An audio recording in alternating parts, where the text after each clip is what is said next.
un conversatorio que se titula Legislación y regulación técnica de IA en salud, desafíos éticos, legales y regulatorios.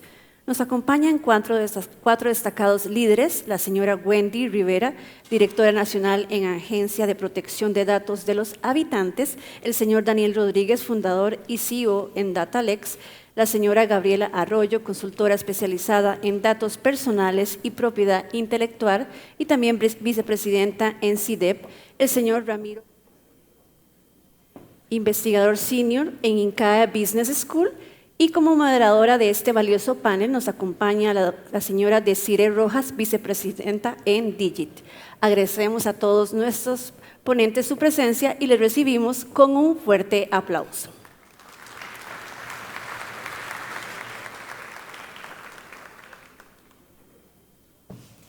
Bueno, buenos días.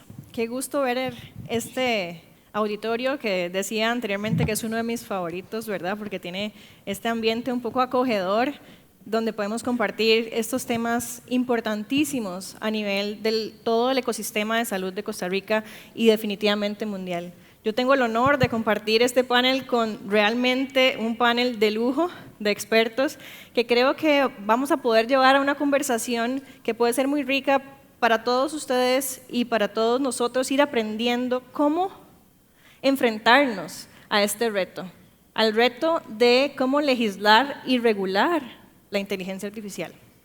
Hablábamos durante el día de hoy en la mañana y muchos de los ponentes evidenciaron que la inteligencia artificial es dinámica y va a velocidad mucho más rápida de que a veces logramos encontrarse, y que no es el futuro, sino que es el hoy. Y hoy probablemente todos ustedes sentados ahí tienen parte de inteligencia artificial en su cotidianidad. Todos están con sus smartwatches, todos con sus celulares, todos procesando datos. Y eso que evidencia es que la inteligencia artificial vino para quedarse. Ahora, ¿cómo enfrentamos este reto? ¿Cómo lo vamos a regular?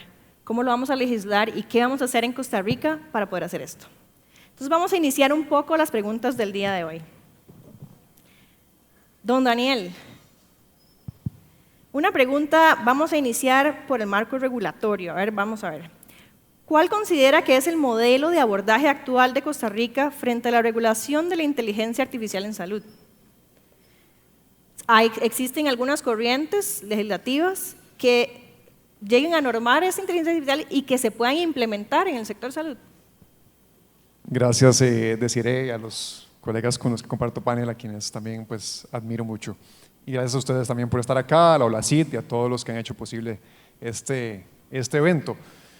Bueno, el tema de la regulación de la IA es uno de los temas más candentes en el tema de inteligencia artificial actualmente. Hay diferentes países y regiones que han hecho su propuesta de regulación. La más clara y que posiblemente algunos de ustedes conozcan es la Unión Europea, que tiene su ley de inteligencia artificial, o AI Act, que ha sido muy famosa y constantemente se ve en medios que la quieren, digamos, ver como la norma de referencia para el resto de países y regiones del mundo. Y hay otro approach, que es el más de Estados Unidos, donde abogan un poco más por la innovación, especialmente desde la elección de Donald Trump en el gobierno de Estados Unidos, y es un approach mucho más pro innovación, ¿verdad? Versus el de Europa, que es un approach mucho más regulación, derechos humanos, etcétera, ¿no? ¿Qué es lo que sucede? Bueno, que nuestros países están implementando o copiando modelos extranjeros a una realidad que, en mi opinión, es muy distinta a la realidad de Estados Unidos y muy distinta a la realidad de Costa Rica y muy distinta a la realidad de Latinoamérica. Entonces, yo no creo, honestamente, que copiar y pegar un modelo como el europeo, por ejemplo, sea algo conveniente. Principalmente por el hecho de que en la realidad, en la práctica, no va a ser una ley aplicable. No vamos a lograr los efectos que tal vez esa regulación en el contexto europeo sí está logrando, ¿no? Entonces eso es el primer punto de partida. ¿Qué está pasando en Costa Rica? Como les digo, hay 3 proyectos de ley en la Asamblea Legislativa, para contestar a tu pregunta concreta, que regulan o que buscan regular la inteligencia artificial, incluido el uso de la IA en la salud también, porque no estaría excluido de estas regulaciones. Y los 3 modelos se basan o se inspiran hasta cierto grado en esta legislación europea, que, insisto, no es aplicable en mi opinión. Entonces, ¿qué es lo que sucede? Que esto crea falsas expectativas, por lo menos esa es mi opinión, de que si se aprueba esta ley en el papel ya estamos protegidos. Con esta ley ahora sí vamos a estar ya protegidos frente a los riesgos de la inteligencia artificial. Entonces creo que ese es un problema que tenemos que abordar, y también me parece a mí que la regulación de la inteligencia artificial tiene una condición previa, y es la educación y la concientización. Sin educación y concientización de absolutamente nada vale regular la inteligencia artificial, incluso en el ámbito de la salud, que yo entiendo que hay riesgos, hay ciertas, digamos, afectaciones que se pueden dar a datos personales, a datos sensibles, a la salud, incluso a la vida de la persona, y por supuesto que es un uso al que hay que ponerle mucha atención, pero no creo que el modelo nada más de copiar y pegar sea un modelo que haya que reproducir en nuestros países. Eso para una primera respuesta. Muchas gracias, Daniel. Ahí resaltar, claro, el de la identidad latinoamericana y costarricense, ¿verdad? Y cómo es importante saber la necesidad de Costa Rica, y por ello las leyes deberían ajustarse a la necesidad país y no siempre copiar solo un modelo que viene de otra latitud. Doña Gabriela, ¿qué principios considera esenciales incorporar en la regulación de la inteligencia artificial aplicada al sector salud?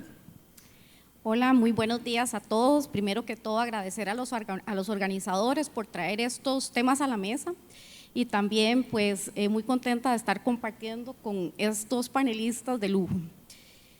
Ahora me reía porque justo decía, mira qué vacilón, estoy a la par de Daniel, que Daniel tiene una posición muy válida, y acá, esta que está acá, tiene también otra posición en el sentido de un poco más enfocado a la protección de datos personales y de los marcos de referencia, y específicamente de los estándares europeos, pero yo quiero aclarar una cosa.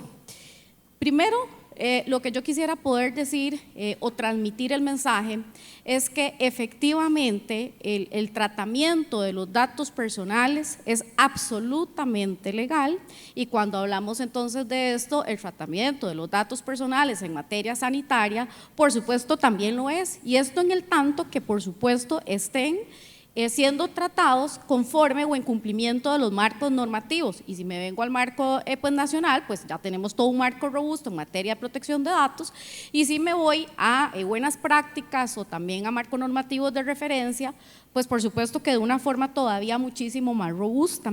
Entonces, cuando voy a hablar de los principios, voy a referirme, y es algo que quería también aclarar, a enfocado en materia de protección de datos, y enfocada también, ¿verdad?, en que soy pro beneficio de la libre circulación de los datos en el contexto que se den en cumplimiento de los marcos regulatorios.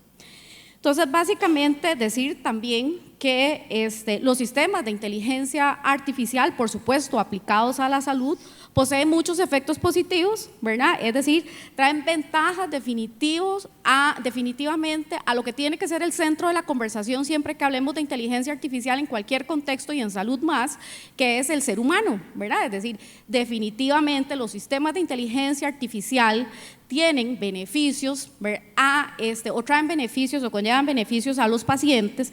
Pensemos en ejemplos de inteligencia artificial aplicado a diagnóstico médico por imágenes, en donde, por ejemplo, se permite detectar de una forma tal vez más temprana un cáncer de mama. El monitoreo remoto también, hay sistemas de inteligencia artificial que básicamente, pues hay ciertos dispositivos que se pueden, digamos que, utilizar básicamente en pacientes que sean pacientes cardíacos, y lo que hacen es que incluso emiten algún tipo de vibración, y hace entonces que, por ejemplo, pues se pueda prever ciertos efectos, ¿verdad?, antes de que, por ejemplo, le dé un infarto. O inteligencia artificial para medicina personalizada, en donde da la posibilidad al paciente, ¿verdad?, de que esa data, por ejemplo, la data genómica, sea analizada y además se le pueda aplicar un tratamiento específico. Entonces, esos son solamente algunos de los ejemplos, ¿verdad?, para poder hablar sobre los beneficios en materia de sistemas de inteligencia artificial. Y hay algo muy importante que yo también quisiera comentar, y es que cuando hablamos de datos personales, porque ese es el enfoque al que yo me estoy refiriendo, es que los datos personales y los datos de salud son aquellos que obviamente se van a referir a la salud física, a la salud mental, a la transferencia, por ejemplo, de muestras biológicas, a el tratamiento de información genética, que es absolutamente permitido, pero que se tiene que dar bajo ciertas condiciones. Y entre esas condiciones están los principios y están los derechos que deben ser respetados a los titulares, digamos que de esa data, ¿verdad? Entonces, ¿cuáles principios? Definitivamente tiene que hablarse siempre y tiene que estar presente en los sistemas de inteligencia artificial, que no son un mundo aislado del tema del tratamiento de los datos personales, de la finalidad. Es decir, cuando existe un sistema de inteligencia artificial que lo que está haciendo es tratamiento de data sanitaria, tiene que ser en estricto apego a la finalidad para la cual los datos fueron recogidos, ¿verdad? También el tema de la minimización de los datos es un principio que debe de cumplirse en los sistemas de inteligencia artificial. La recolección de los datos tiene que ir absolutamente apegada a la finalidad. Es decir, yo no puedo recolectar datos para una finalidad y utilizarlos para otros, salvo cuando estemos hablando, por ejemplo, de temas de investigación, por ejemplo, biomédica, ¿verdad? Que esa es una de las excepciones, pero que también, por supuesto, tiene que estar, digamos que cumplir con ciertas garantías, como por ejemplo, anonimización o pseudonimización. Además también, por supuesto, los datos, y uno de los principios que debe de estar presente es que deben ser exactos, es decir, deben ser actuales, ¿verdad? De nada sirve un sistema de inteligencia artificial si la data no es una data de calidad, ¿verdad? Es decir, nada sirve que, por ejemplo, un sistema de inteligencia artificial tenga mi información de hace 20 años, donde tenía un índice de masa corporal adecuado a la diferencia que yo tendría, por ejemplo, hoy que tomo hasta robustatina, ¿verdad? Entonces, definitivamente, tienen que ser datos actualizados para que efectivamente pueda tener o puedan ser eficaces. Además también tiene que, por supuesto, estar presente el plazo de conservación y tiene que estar presente el principio de seguridad. Es decir, los datos necesariamente tienen, el responsable del tratamiento de los datos personales tiene que asegurar que esa data va a estar disponible, que esa data se va a mantener íntegra y que además se va a mantener confidencial. Y para ir terminando, porque yo creo que ya me estoy extendiendo un poco, definitivamente hacer un llamado a un principio que para mí es elemental, que es el de responsabilidad proactiva. Si bien es cierto ahorita, pues no es una obligación en nuestro, por decirlo así, en nuestro marco normativo, sí es una muy buena práctica, y el responsable que hace el tratamiento de datos personales tiene que garantizar que está cumpliendo, y la forma de cumplirlo es aplicando un montón de mecanismos, como por ejemplo el registro de actividades, como por ejemplo evaluaciones de impacto del tratamiento de los datos, y además también pues no son, como yo lo decía, aislados. De hecho, estas obligaciones también, por ejemplo, están en normativas de marcos de referencia, como por ejemplo el europeo. Muchísimas gracias, doña Gabriela. Definitivamente la finalidad de los datos es súper importante, y no solo que le quede claro a quien está realizando la herramienta, sino que la persona que está dando visto bueno para que sus datos sean utilizados sepa realmente cuál es el fin de esos datos y por qué los vamos a utilizar. Creo que eso es uno de los puntos que nos lleva un poco a ver un poco la flexibilidad, ¿verdad? Hasta dónde las finalidades distintas deben tener regulaciones distintas, ¿verdad? Y ahí es donde hasta dónde tenemos que ser más estrictos y a dónde tenemos que proponer más bien la utilización de datos súper anónimos para análisis básicos importantes en salud, que debería ser un poco más dinámica la accesibilidad a esos datos. Doña Wendy, bienvenida. Gracias. Desde su experiencia, doña Wendy, ¿cuáles considera que son los aspectos fundamentales que se debe contemplar en una ley de regulación de inteligencia artificial, especialmente referente a derechos fundamentales, transparencia y responsabilidad? Bueno, buenos días a todos y a todas. Muchísimas gracias a los organizadores por este evento, porque en realidad la parte de construcción del modelo que queremos para nuestro país de inteligencia artificial es necesaria esa discusión. El formular un proyecto de ley no significa, tal vez como en otros casos, el dar la solución a un problema, como decía Daniel, porque en realidad estamos regulando algo que no está totalmente desarrollado, o que cambia día con día, o que la visión se va ampliando, o que los riesgos y los desafíos van creciendo. Entonces, no es tan sencillo, pero evidentemente tenemos que regularlo de alguna forma. Y también la normativa en términos de protección de datos personales, la inteligencia artificial es un mecanismo, una herramienta para hacer ese tratamiento. La diferencia, ¿cuál es? Que los riesgos son mayores.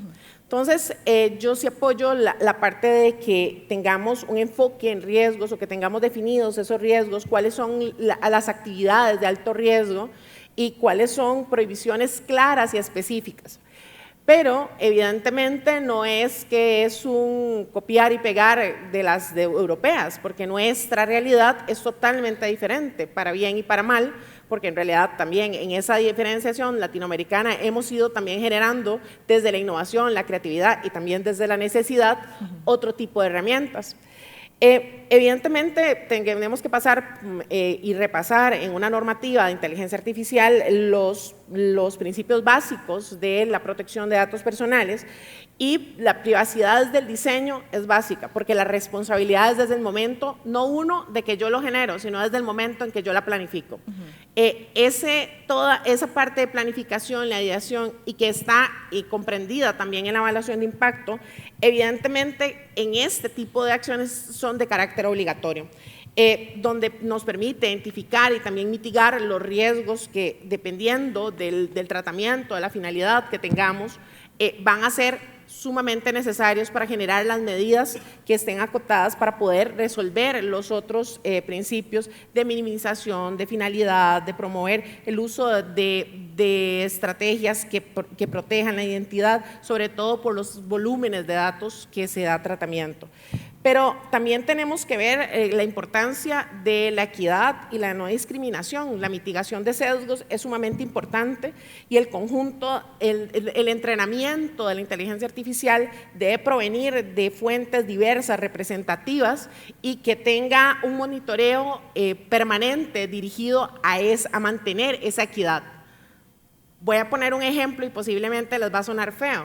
Si los expositores de hoy fuéramos quienes estuviéramos construyendo esa inteligencia artificial para ofrecérselas a ustedes, posiblemente podrían encontrar problemas en que no están representados ambos géneros de la misma forma, o no están representados la etnia, o no están representados la edad, y resulta ser que con solo esos factores ya son datos de carácter sensible. Entonces, evidentemente, tenemos que hacer esa construcción de una forma correcta, pero también la otra parte que nos toca también a los humanos de supervisión, ¿verdad?, de esos resultados, que también tiene que existir. También comparto esa formación adecuada de capacidades en todos los intervinientes, justamente para que esa supervisión no sea simplemente un checklist, en el entendido de que no es una decisión meramente automatizada. Sí creería, ¿verdad?, que la transparencia también de los datos en que los entrenamos, el que le decimos a las personas también para que puedan ejercer sus derechos y que puedan entender esa explicabilidad, es sumamente relevante. Y otro punto que creería que en función de las otras normas que tenemos en nuestro marco normativo, el régimen de responsabilidad debe diferenciarse: la responsabilidad civil, la determinación de la responsabilidad objetiva, los mecanismos probatorios, ¿verdad?, para adaptar justamente a esas particularidades de las nuevas tecnologías. Creería que esto, acotado con un régimen efectivamente de gobernanza y supervisión adecuada, es parte de lo que nos puede llevar a una regulación integral, pero en el entendido que integral al ver puntos medulares, pero no que vamos a poder regularlo todo y que sea simplemente una camisa de fuerzas que no nos permita innovar, crecer, ser competitivos, pero sí recordar que como país una ley de inteligencia artificial tiene que ser protectora de derechos, promotora de la innovación responsable, efectiva para su implementación, pero sobre todo el habitante tiene que estar en el centro, porque nosotros somos los dueños de nuestros datos. Muchas gracias, doña Wendy. Definitivamente, y creo que esta última frase que usted menciona se enlaza un poco con lo que decía Daniel, de que tenemos que alfabetizar, tenemos que conocer y tenemos que hacer que toda la población de Costa Rica se inmerse en esta discusión, ¿verdad? Y es por eso que en este momento es el ecosistema salud que forma parte de un ecosistema país de inteligencia artificial, porque los datos poco a poco van a ir rompiendo fronteras de estos sectores diferentes del accionar de la vida del costarricense y nos vamos a convertir en un mundo de datos que deben ser utilizados para la mejora y para el bienestar de nuestros costarricenses. Pasándonos un poquito de tema, nos vamos a donde el señor Ramiro, vamos a abordar un poco sobre estos riesgos. Ramiro, usted desde la parte técnica y analista experto, ¿cuáles cree que pueden ser riesgos asociados al uso de la inteligencia artificial respecto a los sesgos que pueden existir de estas bases de datos que hablábamos, de estas probables nuevas tendencias o nuevas discriminaciones que pueden existir y que nos trae la inteligencia artificial hoy y tenemos que empezar a ver cómo regularla? Bueno, muy buenos días a todos y todas. También agradecer, para mí es un honor estar en este panel. No es común que yo esté sentado en un panel rodeado de abogados y abogadas, entonces estoy un poco intimidado, podría decir. Pero para no repetir lo que están diciendo mis queridos colegas aquí panelistas, desde la parte técnica, primero aclarar que yo soy un optimista en cuanto al impacto positivo que creo que pueden tener estas herramientas, pero hay que tener cuidado con la ingenuidad, ¿sí? Varios de ustedes, Wendy lo acaba de decir, Daniel también y Gabriela lo mencionaron con el tema de protección de datos, etcétera.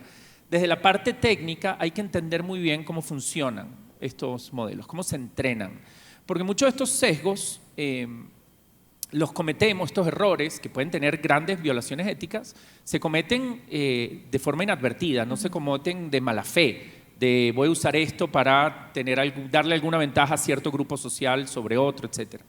Lo que ocurre es que entrenamos estos modelos con set de datos que ya traen el sesgo, digamos, en la data. Y cuando los ponemos a prueba, pues replican los sesgos y los perpetúan y a veces los amplifican, ¿no? Entonces hay que tener mucho cuidado con eso, que el optimismo no nos haga irnos de bruces y empecemos a poner en marcha este tipo de cosas con la idea real de generar un impacto positivo en el sector salud, sin darnos cuenta de que sin querer podemos estar cometiendo alguna violación. Ejemplos como los que mencionaban Daniel y Wendy de datos que reflejan discriminación real. Hay ejemplos en países desarrollados que han empezado a usar modelos de machine learning para tratar de pronosticar pacientes que tienen alto riesgo de padecer enfermedades crónicas para darles atención preventiva. Eso es una cosa muy loable. Pero está entrenada con data que tiene entre algunas de las variables el número de atenciones médicas que han registrado las personas que conforman el dataset. E históricamente, personas de raza blanca en Estados Unidos tienen un acceso un poco más privilegiado a eso. Entonces, el modelo subestima la probabilidad de padecer una enfermedad crónica en personas que no son de ese grupo étnico. Al punto de, por ejemplo, pronostica un 18% de probabilidad de que ocurra o de que tengas un padecimiento cuando debía ser 43 o 45, ¿no? Entonces, estamos tomando, y tengan en cuenta que estos modelos además los juzgamos muy precisos. Entonces, a priori no tenemos razones para dudar de esa cifra. Y sin darnos cuenta, estamos discriminando, estamos sacando a un grupo social, ¿no? Entonces, bueno, datos que reflejen discriminación histórica en el mundo real, como este ejemplo que te estoy dando. El caso de las mujeres, por ejemplo, en muchas de nuestras sociedades, y hay que reconocerlo, las mujeres han tenido, gracias a Dios, estamos en una sociedad mucho más igualitaria, pero la data histórica de empleabilidad, de acceso a ciertos sistemas, a educación, no lo es. Y si eso es la data que usamos para entrenar los modelos, pues va a perpetuar el sesgo. Submuestreos de poblaciones, ¿sí? Si tomo data que no contempla, por ejemplo, solo la gente que va a ciertos centros médicos para entrenarlo, entonces estoy dejando fuera gente que no lo hace. El uso de variables proxy, que son variables que no puedo medir directamente porque son sensibles, entonces uso una segunda variable. Pero esa segunda variable excluye también a un grupo social. Por ejemplo, hay estudios que han usado el uso de datos móviles para tratar de implementar modelos predictivos que mejoren la viabilidad, algo que todos los que vivimos en esta linda ciudad agradeceríamos profundamente, ¿verdad? Claro que sí. Pero si usas solo data celular, eso es un proxy de movilidad, pero que saca también a un grupo de gente que a lo mejor no tiene o teléfonos inteligentes, que no sé qué porcentaje de la población será, pero por muy pequeño que sea lo está sacando, o que no tienen datos, que no pagan datos, entonces no tengo esa información, ¿no? Y finalmente, otra cosa muy importante, lo decía Wendy cuando hablaba de los objetivos, los sesgos con los objetivos. Hay que tener mucho cuidado con qué es lo que queremos pronosticar realmente. y ser críticos y definir a priori antes de entrar al modelo qué es lo que quiero pronosticar. De nuevo, si yo quiero pronosticar, por ejemplo, quiero usar modelos de Machine Learning para ver a quién le decido, a qué paciente en una lista de espera le voy a dar un órgano que está en donación, una cosa que puede ser ciertamente de vida o muerte. Y utilizo como uno de los criterios a pronosticar los años de vida que ese paciente disfrutaría ese órgano. Si entrené de nuevo la data con datos que usan, por ejemplo, expectativa de vida, hay expectativas de vida que están afectadas por razones que van más allá de lo biológico, que pueden ser culturales o sociales, ¿no? Entonces, como para resumir, yo creo que hay que ser muy críticos a priori, entender que no es simplemente el deseo de ser ético y de ser cuidadoso. Tenemos que ser un poco, dudar de nuestra propia capacidad. Los que han estado en mis clases saben que yo bromeo un poco sobre decir que somos muy limitados. Los seres humanos estamos entendiendo esto va a una velocidad gigantesca. No sirven solo buenas intenciones, hay que ser extremadamente cautelosos y cautelosas, ¿no? Y decir, bueno, ¿cuál error puedo estar cometiendo sin darme cuenta? ¿Qué grupo puedo estar excluyendo? ¿Sí? ¿Qué variable estoy omitiendo? ¿O qué variable estoy incluyendo que arrastra un sesgo histórico que más bien debería excluir, ¿no? Esas son, en principio, diría, las precauciones que hay que tener desde el punto de vista técnico. ¿Cómo entrenamos estos algoritmos? Muchas gracias, Rabino. Y creo que ahí cabe resaltar lo que hablábamos de cómo crear una inteligencia artificial consciente y responsable, ¿verdad? Porque ahora nos cabe a cada uno de nosotros llevar la inteligencia artificial de una forma responsable y sostenible. Y nos abre la puerta a otros dilemas que podemos encontrarnos a nivel ético, y es a nivel ya del proceso asistencial, ¿verdad? Actualmente ya los médicos están tomando decisiones con inteligencia artificial. Daniel, ¿qué considera que pueden ser estos riesgos que ya se pueden ver a nivel ético en el proceso asistencial y de atención médico-paciente? Sí, y tal vez antes de contestar tu pregunta me quedé pensando en lo que decía Ramiro y qué importante lo que decías, porque hay que complementarlo también con el hecho de que otra de las características técnicas que tiene la IA es el ser cajas negras, ¿verdad? El que muchas veces cuanto más complejo el algoritmo, cuanto más deep learning utilicemos, más complejo va a ser poder explicar una decisión determinada. Entonces, si hay un sesgo implícito que incorporé desde el diseño del sistema, y por eso protección de datos y yo diría ética desde el diseño es tan importante, entonces nunca me voy a dar cuenta de dónde proviene el sesgo, o va a ser muy difícil. Bueno, para eso se han creado ya algunas metodologías, auditorías algorítmicas, evaluaciones de impacto, que ayudan precisamente a evitar ese tipo de cosas, pero qué importante es porque ya podría ser muy tarde cuando esté en producción, cuando esté ya en ejecución el proyecto, y ahí va a ser tal vez demasiado tarde para haber prevenido lo que se pudo haber prevenido. Pero y en cuanto a tu consulta, sí, definitivamente la IA está impactando todas las profesiones, ¿verdad? Y por supuesto que la medicina no es una excepción, y los profesionales de la salud, por supuesto que también se van a ver impactados por la incursión de la inteligencia artificial, nosotros los abogados también, y yo me atrevería a decir todas las profesiones, digamos, de alta formación, ¿verdad?, que requieren aplicación de conocimiento, son las que más van a ser impactadas por la inteligencia artificial.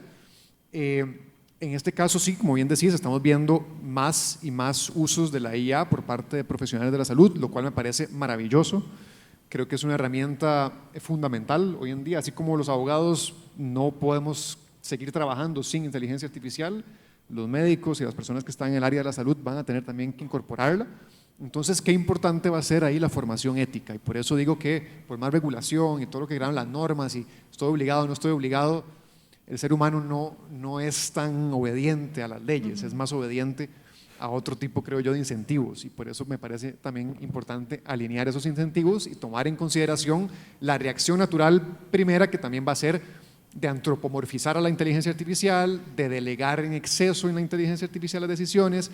Esas son las cosas que están ya programadas en nuestro cerebro, que es demasiado antiguo, es demasiado rudimentario nuestro cerebro, y lo hemos metido en un contexto de extrema digitalización, de extrema tecnología, que no sabe cómo jugar con esto. Entonces, claro, el ser humano ve un chatbot que le está diciendo, sí, aquí hay un 90% de probabilidad de que esto sea un cáncer de pulmón, y puede haber cada vez más una tendencia del profesional a confiar en demasía en lo que la IA genere. Entonces, qué importante es no abandonar el criterio médico, nunca, ¿verdad? Porque estamos hablando de vidas humanas, no estamos hablando del chatbot de servicio al cliente, que por ejemplo un expositor exponía antes, que me parece un excelente uso, pero quiero decir, hay que ver dónde es que lo estamos aplicando y qué decisión es la que estamos delegando en la IA y que va a tener un impacto real en la vida y en la salud de esa persona.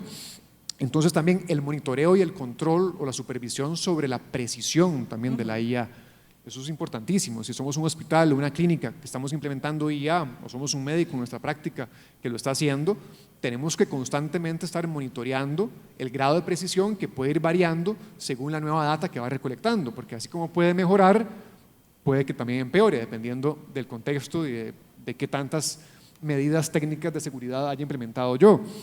Y por supuesto el último punto que me parece fundamental, que es la transparencia frente al paciente.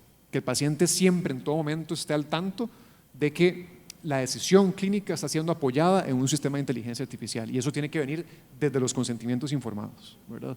Que la persona siempre esté consciente de eso, porque de lo contrario estamos, nuevamente, ilegal o no ilegal, estamos traicionando la confianza también del paciente, quien tiene todo el derecho del mundo a saber cómo se está tomando una decisión sobre su salud. Entonces creo que por ahí va la respuesta. Muchísimas gracias. Y en mi posición de personal de salud es un reto desde elegir cuál inteligencia artificial es a la que le tengo que escoger, cuál sí le hago caso, cuál no, hasta qué momento, si me genera duda de pronto. Es todo un reto personal y ético de seguir estudiando, seguir leyendo y apoyarse cuando es necesario, pero sobre todo, y que a veces nos cuesta más, escuchar lo que el paciente necesita, lo que nos está diciendo e implementar lo que se requiere. Y ahí, Daniel, abriste portillo para la pregunta que le vamos a hacer aquí a la señora Gabriela, y es, ¿cuáles son los principales retos para garantizar el consentimiento informado? Que sabemos que es algo que es vital, que forma parte de toda la parte clínica, que a veces es difícil, a veces se convierte en un documento que no está bien interiorizado lo que representa y lo que requiere de parte del personal de salud y del paciente.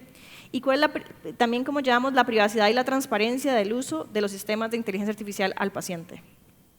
Bueno, vamos a ver, definitivamente el consentimiento informado es todo un reto, porque los médicos y sobre todo el sector salud normalmente sí pues está como muy familiarizado con el tema del consentimiento. Pero también yo quiero aclarar aquí un tema, y es que, y en relación al consentimiento informado, es que una cosa es el consentimiento informado, normalmente cuando usted llega, por ejemplo, a un consultorio o cuando va a tener algún procedimiento, y otro es, y me refiero en contenido sobre todo, el consentimiento informado que tiene que ver o que está relacionado con el tratamiento de los datos personales. Y ese consentimiento informado que está relacionado con el tratamiento de los datos personales es aún más complejo si estamos en Costa Rica, por ejemplo, ¿verdad? Porque ese consentimiento tiene, para que realmente pues, sea válido, ¿verdad? Tiene una cantidad impresionante, digamos, de información que debe darse al paciente. Y no es que eso esté mal, porque obviamente es un derecho del paciente ser informado, pero el consentimiento en sí a veces resulta ser tal vez una base de legitimación que es absolutamente necesaria cuando estamos hablando de tratamientos de datos de salud, pero que también podría pues, complicar sobre todo el uso de los sistemas de inteligencia artificial. Y creo que uno de los grandes retos del consentimiento cuando hablamos de, digamos, consentimiento, sobre todo cuando estamos aplicando sistemas de inteligencia artificial, es la parte de la explicabilidad, que es lo que hablaba también ahora doña Wendy.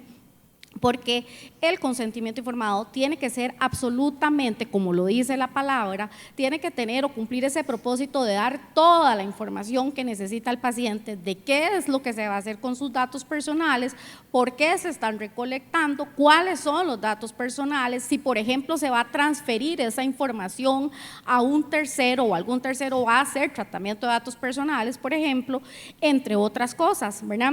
Entonces, el poder explicarle además cómo funciona el algoritmo, pero sobre todo que el paciente logre entenderlo, es efectivamente un gran reto, porque como todos lo mencionaban acá, pues resulta que todo lo que tiene que ver con sistemas de inteligencia artificial y todo lo que tenga que ver con tecnologías emergentes sobre todo como para cierta población, por lo menos me incluyo yo, pues no somos nativos digitales, sino que somos usuarios accidentales y entonces tenemos que hacer todo un ejercicio, ¿verdad?, de poder, vamos a ver, capacitarnos para poder entenderla.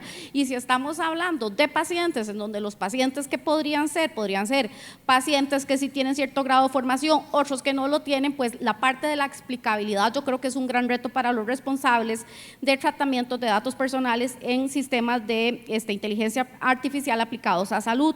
La transparencia, como lo decía Daniel, es otro de los grandes retos porque va muy ligado a este tema también de la información.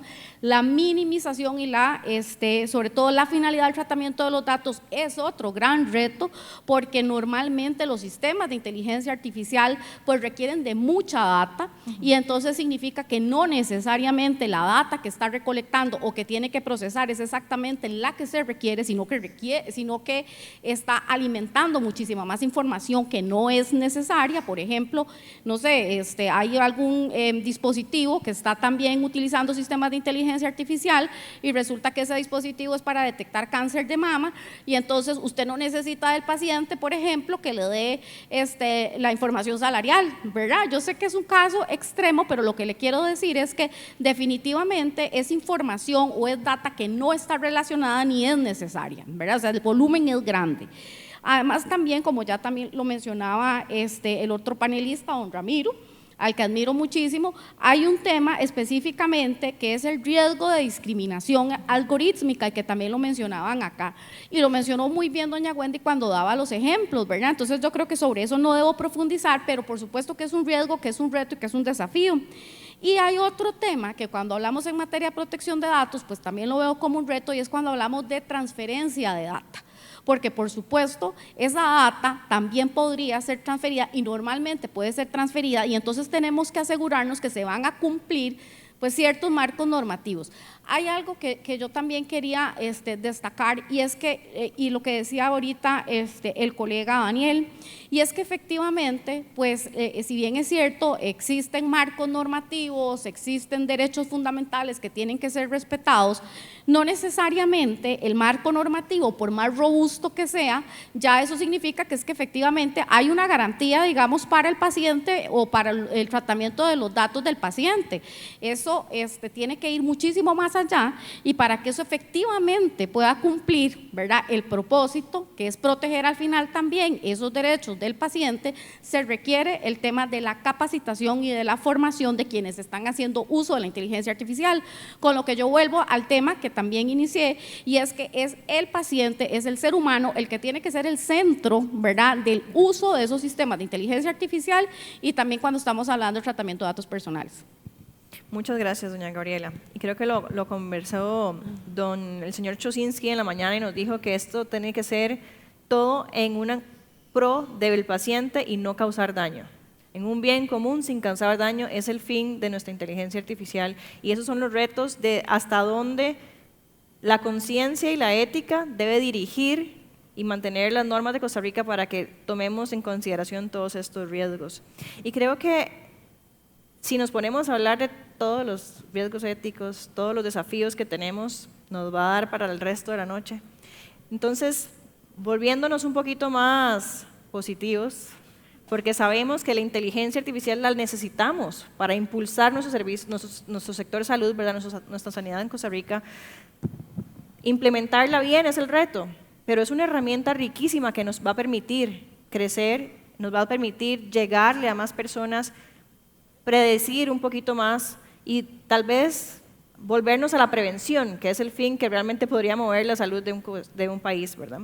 Y ahí, doña Wendy, tal vez usted puede contarnos un poco a nivel local e internacional qué iniciativas en regulación ellos han logrado implementar que usted considere que sean relevantes de poner en la mesa. Bueno, podríamos comentar diversas iniciativas, ¿verdad? Creo que ya citamos una que es la ley, evidentemente, de inteligencia artificial de la Unión Europea, ese modelo de riesgos, ese enfoque que ellos realizan.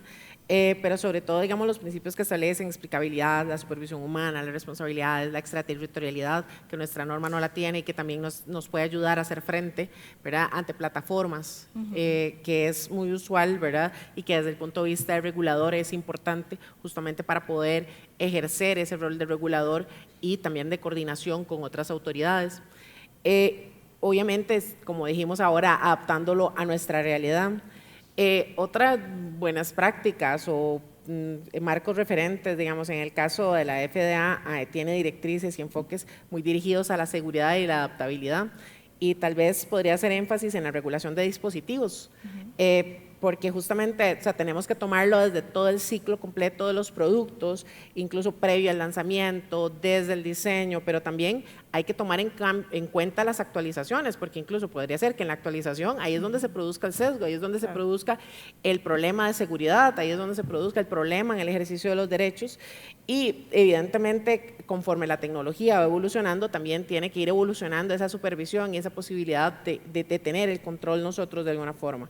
El promover la calidad de los datos, la evaluación de riesgos, de sesgos, ¿verdad?, es parte de lo que este tipo de instrucciones establece, y creería que también tendría que rescatar, aunque no está, es completo ya, hay un caso en Chile respecto a un dispositivo para que registraba datos neurológicos. Entonces ahí también ya tenemos que estar hablando de neuroderechos, en el cual no solo es una cuestión de la parte sanitaria o de la parte de los abogados, sino que es pues incluso en la parte estatal.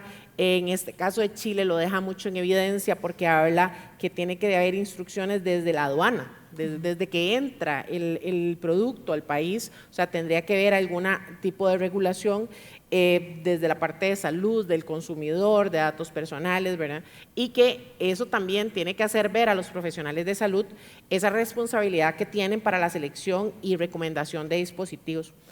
Hay otra serie de principios de OCDE, de UNESCO, de la OMS y demás, que incluso también nos guían a la parte de gobernanza, y creería que en el caso de nuestro país estamos empezando un proceso importante con la Alianza Digital de la Unión Europea, con América Latina y el Caribe, donde se está promoviendo un modelo de gobernanza de salud, donde no solo vamos a ser referentes para otros sectores, el sector salud ha venido abriendo brecha, desde diversos proyectos, pero también vamos a ser un referente en la región, porque vamos a tener un modelo que debe ser replicable y que debe ser adaptable a otras realidades, ¿verdad? Entonces de ahí que tendríamos que empezar a tener otro tipo de herramientas también para promover la innovación, el aprendizaje conjunto dentro del sistema, y que, no sé, herramientas como los sandboxes regulatorios para poder generar pruebas las necesarias para ver cuál es el beneficio y los riesgos del proceso son evidentemente relevantes, pero donde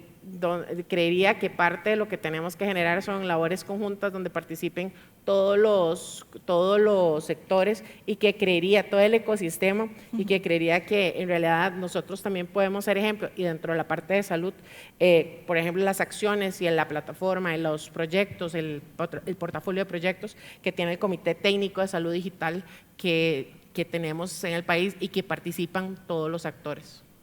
Muchísimas gracias, doña Wendy. Creo que definitivamente el sector salud se ha hecho esta coalición, ¿verdad? Y creo que hemos ido caminando juntos en este proceso, y eso es súper importante para lograr hacer realmente una regulación que sea funcional para nosotros y que también aborde a toda la sociedad, ¿verdad? Y que no sea muy sectorial, muy dividida, sino que sea contemplemos en versión país. Hay ciertas preguntas del público, que hay unos temas interesantes que me gustaría traer aquí a la mesa, y también ahí abriendo un poquito, Daniel, cuando hablábamos de que la Asamblea Legislativa tenía algunas propuestas ya en la mesa, muy bajo la tendencia de la línea de la Unión Europea. En su visión, en que eso es un poquito más estricta, un poco más cerrada y podría limitar esa innovación, ¿qué propone? ¿Qué se propone para poder cambiar esto y llevarlo más a Costa Rica? Sí, yo creo que hay una falencia, digamos, que no es exclusiva del área tecnológica, pero que sale a relucir especialmente en temas tecnológicos, tecnologías digitales, temas como inteligencia artificial. Y es que regulamos desde lo que presumimos que va a ser el efecto de la regulación. Es decir, regulamos sin ningún tipo de evidencia en la realidad. Y eso desde un punto de vista, digamos, técnico, jurídico, es fatal. O sea, si usted le dice esto a un ingeniero, ¿verdad? Incluso un desarrollador de inteligencia artificial le va a decir, no sé, o sea, no es posible. Digo, primero probemos. Un expositor aquí nos hablaba de cómo hizo sus pruebas y demás, ¿verdad? Para poder, a partir de los resultados que me muestra la realidad del mercado, a partir de ahí regulo con el conocimiento de los efectos particulares. Y me pregunto, pero bueno, ¿esto la ley de protección de datos ya no lo cubre? ¿Esto no está cubierto ya por la ley del consumidor? ¿No tenemos un código penal que prohíbe y que castiga delitos informáticos a través del uso de tecnologías digitales, incluida la inteligencia artificial? ¿No tenemos una constitución política y no sé cuántos tratados de derechos humanos fundamentales? ¿No tenemos jueces que aplican esas leyes? ¿No tenemos un regulador que está también ahí lastimosamente con escasos recursos y que hay que ojalá fortalecerlo muchísimo, intentando aplicar las leyes que ya existen? Es que no finjamos que la IA no está regulada, la IA está regulada. Hay leyes hoy en día que se aplican a la IA, entonces no finjamos que de pronto salió la IA y desapareció el Código Civil, desaparecieron las leyes de Costa Rica, porque no es así. Lo que sí falta es aplicar esas leyes que están vigentes y darle dientes y herramientas a los reguladores para que las puedan aplicar, especialmente en un contexto de extrema digitalización, donde por supuesto que hay un efecto o que puede haber un efecto perjudicial de esa tecnología en las personas. Entonces mi visión es mucho más en esa línea y que sea además iterativa. La IA cambia cada semana, la IA, salen nuevos modelos, nuevas capacidades, ahora los agentes de IA, ahora la IA con razonamiento, mañana la superinteligencia, en fin. Entonces la misma Unión Europea ha tenido que devolverse a la mesa de dibujo a rediseñar lo que ya venía trabajando desde hace 5 años.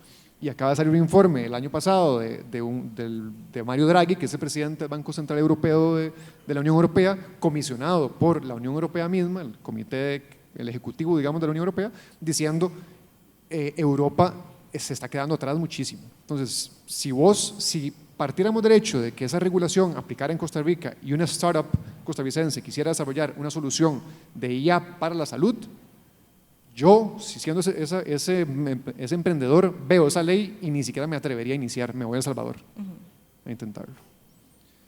Muchas gracias, Daniel. Esperamos haber contestado la pregunta que nos dijeron por aquí. Don Ramiro, otra pregunta del público y creo que está en su campo de expertise, y ellos dicen, ¿cómo desde la confianza social y sabiendo la cantidad de datos que utiliza la inteligencia artificial, si Costa Rica está preparado a nivel de ciberseguridad para el manejo de estos datos? Desde el punto de vista de ciberseguridad es una pregunta compleja. Yo no sé si alguien está realmente preparado para eso, un poco en línea de lo que comentaba Daniel ahora, ¿no? De lo rápido que avanza esto y las vulnerabilidades que surgen que uno no las anticipa, ¿no? A esto se mezcla el punto que yo decía de ingenuidad, ¿no? De cuántos datos compartimos sin ni siquiera darnos cuenta, ¿no? Lo que llaman el digital trail que uno va dejando por interacciones con plataformas, porque voy a probar esta herramienta, y hablo de usuarios comunes y de profesionales que dan servicio. Entonces, no sé si llegaremos nunca a estar preparados. Yo creo que siempre estar en guardia con el tema de ciberseguridad, porque, de nuevo, hay muchas de estas consecuencias que no podemos anticipar. Daniel lo comentaba ahora también y me parece muy interesante, yo como psicólogo y viéndolo desde la academia, lo tenemos muy claro, esto que llaman determinismo tecnológico, ¿no? Cómo hay cambios en el comportamiento que surgen por el uso de la tecnología que no anticipamos cuando hicimos la herramienta. Entonces, pues desde el lado del punto de vista legislativo, ¿cómo regulás o legislás algo que no sabes que va a ocurrir? Claro. Y por el otro lado, ¿cuántas vulnerabilidades surgen de eso, ¿no? Vulnerabilidades de gente para temas de ciberseguridad y de cibercrimen, etcétera, que son montones. Gente que puede explotar el acceso a información tuya privada para aprovecharse de ti de alguna manera, pero también vulnerabilidades de cómo nos ponemos en riesgo nuestra salud mental, por ejemplo, porque usamos estas herramientas sin una reflexión sobre las consecuencias que pueden tener. Para muestra un botón, en Estados Unidos ahora hay un debate interesantísimo sobre el impacto que las redes sociales están teniendo en la salud mental de los jóvenes, sobre todo de las jóvenes. Y están empezando a recoger datos del impacto negativo que tiene, por ejemplo, en el surgimiento de trastornos de ansiedad, depresivos, etcétera, ¿no? Cosas que ninguna de estas empresas que promueven estas herramientas, que probablemente todos los que estamos aquí usamos, yo estoy seguro que si le pregunto a alguien cuántos aquí no tienen redes sociales, si conseguimos 3, 4 brazos alzados, serán muchos. Ninguna de estas empresas desarrolla estos productos con el fin de lastimar, sin embargo lastiman, en algunos usos lastiman por la forma en la que evolucionan. Entonces, yo no sé si estamos preparados, no sé si nadie, si alguien lo está. Sí creo, y ese es el rol un poco en academia y la importancia de foros como este, que tenemos que empezar a caminar en esta dirección decididamente, con precaución y con la convicción de que como país podemos innovar, podemos implementar estas herramientas, podemos empezar a mejorar procesos, resultados en el sector salud y en otros. Entonces hay que meterse. Creo que no hay chance de mirar los toros de la barrera definitivamente, ¿no? De nuevo, sin ingenuidad, que el optimismo no nos nuble las precauciones que tenemos que tener de que estamos entrando en un terreno desconocido. Todos, en Costa Rica y el resto de la región y el mundo, ¿verdad? Muchísimas gracias, Ramiro. Definitivamente es un reto global, ¿verdad? Y me gustó la palabra extraterritorial. O sea, en realidad estamos normando Costa Rica, pero todo se mueve y en la parte digital creo que las barreras y las fronteras son mucho más flexibles, ¿verdad? Mucho más dinámicas, si las podremos ver de alguna forma. Para ir cerrando, en una frase realmente básica y que ustedes realmente sientan, sé que los 4 son apasionados del tema, y es, ¿ustedes cómo impulsarían a este desarrollo responsable de la inteligencia artificial que pueda fomentar y realmente impactar de manera positiva la salud de Costa Rica? Doña Wendy. Yo creo que lo primero es, el paciente está en el centro y recordar que todos somos pacientes. Nuestros datos están ahí, así que tenemos que tener la responsabilidad respecto al marco normativo, respecto a los proyectos que generemos, pero sobre todo fomentando siempre el bienestar de las personas, el cumplimiento, la capacitación, la transparencia, ¿verdad? Porque eso es lo que va a impactar positivamente no solo al sector, sino a la credibilidad del país y a la credibilidad también que tenga ante el habitante cada una de estos tipos de herramientas para que tengamos realmente un modelo no solo aplicable en nuestro país, sino que sea ético, legal y seguramente seguro y de forma responsable, porque como decía bien Daniel, o sea, hay ley de protección de datos personales. ¿Cuántos tienen protocolos? ¿Cuántos tienen las medidas de seguridad adecuadas para los datos que dan tratamiento? Y se están metiendo a utilizar herramientas de inteligencia artificial donde el riesgo es mayor. Así que la responsabilidad, la ética y el cumplimiento legal evidentemente es primordial, pero les reitero, el habitante en el centro y todos somos habitantes, aquí sus datos también están. Si no lo hace por su cliente, si no lo hace por su paciente, hágalo por usted mismo. Muchas gracias. Daniel. Yo me quedo con algo que dijo Gaby, de hecho, dijiste que vos eras una usuaria accidental de la IA y eso me resonó mucho porque ¿qué tanto verdadero libre albedrío va a existir o existe hoy para oponernos realmente al uso de estas tecnologías, ¿verdad?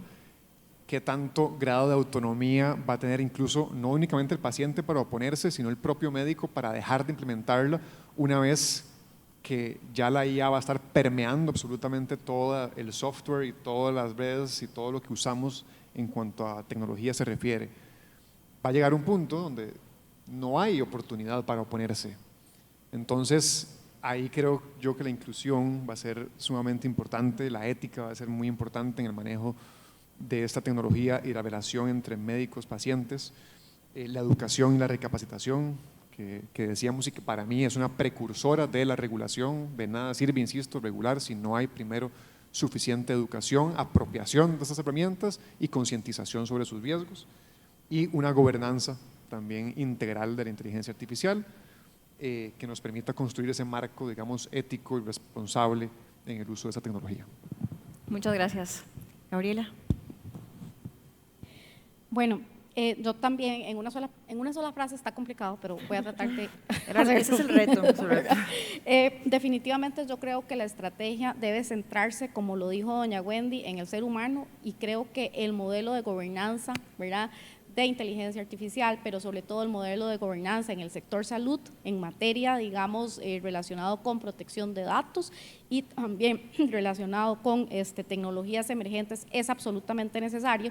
Y cuando digo modelo de gobernanza, significa que a ese uso de construcción del modelo de gobernanza se tiene que subir absolutamente todo el ecosistema de salud. Es decir, no solamente es un tema de médicos, no solamente es un tema, digamos, de proveedores de sistemas de inteligencia artificial o de cualquier otra tecnología, es un tema que debe incluir también al paciente, que al final va a ser el usuario y el que se supone que además va a ser la finalidad principal, ¿verdad? Y por supuesto, pues también sector público y sector privado. Es decir, aquí el tema de alianza público-privada es absolutamente esencial. A la mesa se tiene que sentar todos los sectores, ¿verdad? Y todos los sectores aportar, porque todos van a tener un grado de responsabilidad. Y por supuesto que ese diseño tiene que ser centrado en el paciente, es decir, tiene que tomar en cuenta la explicabilidad, tiene que tomar en cuenta el consentimiento informado, la transparencia y por supuesto el tema ético y la formación no se pueden quedar atrás. Muchísimas gracias. Don Ramiro. Bueno, yo me voy a poner el sombrero de docente y de académico y robándole a Gabriela y a Daniel y bueno, y Wendy también, creo que no podemos ser observadores pasivos de esto, ¿sí? Yo creo que todos estamos obligados a aprender un poco de esto, entender cómo funciona, porque va a permear en todos los aspectos de nuestra realidad. Entonces es imperativo entender cómo funciona. No tengo que ser experto ni conocer los funcionamientos matemáticos que subyacen a una red neuronal, pero sí tengo que entender conceptualmente qué hace, cómo se evalúan, qué funcionan. Cuando dicen AI, ¿qué es? ¿Qué hay abajo de esa sombrilla? ¿Cómo es esto, no? Yo creo que todos podemos hacerlo. Yo creo que en el sector de educación donde estamos en INCAE estamos haciendo un esfuerzo grande para que eso sea así, pero yo creo que también del lado de todos los que participamos como usuarios tenemos un poco la obligación de aprender. La buena noticia es que todos podemos aprender, ¿sí? Estas cosas intimidan un poco, pero con algo de disciplina, algunos aprenderemos un poco más lento que otros, pero hay que meterse, ¿sí? Hay que entender cómo funciona y tenemos que formar grupos multidisciplinarios, un poco como refleja este panel, en donde tengamos conversaciones informadas, que la gente que sabe de la parte técnica aporte un grano y los que saben de la parte regulatoria otros y los que parten de salud, hagamos eso. Y lo otro, investigar. No seamos, yo creo que tenemos que tener como país, tenemos el talento suficiente en Costa Rica para hacer investigación, para respondernos preguntas, para colaborar con la conversación importante del impacto que esto tiene en las vidas en el sector salud y en otros. Entonces hay que ser activos, hay que remangarse y ya esto no es de los nerditos y de los computer scientists, ahora todos tenemos que entrarle a esto. Ese es mi aporte. Muchísimas gracias.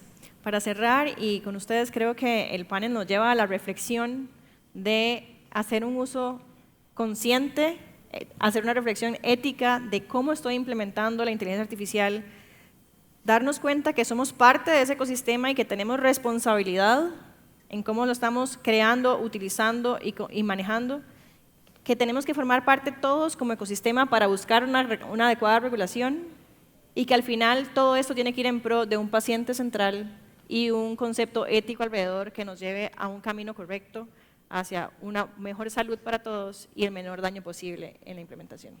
Así que muchas gracias a todos los panelistas por todo el conocimiento brindado el día de hoy y por la discusión, y a ustedes por estar acá presentes.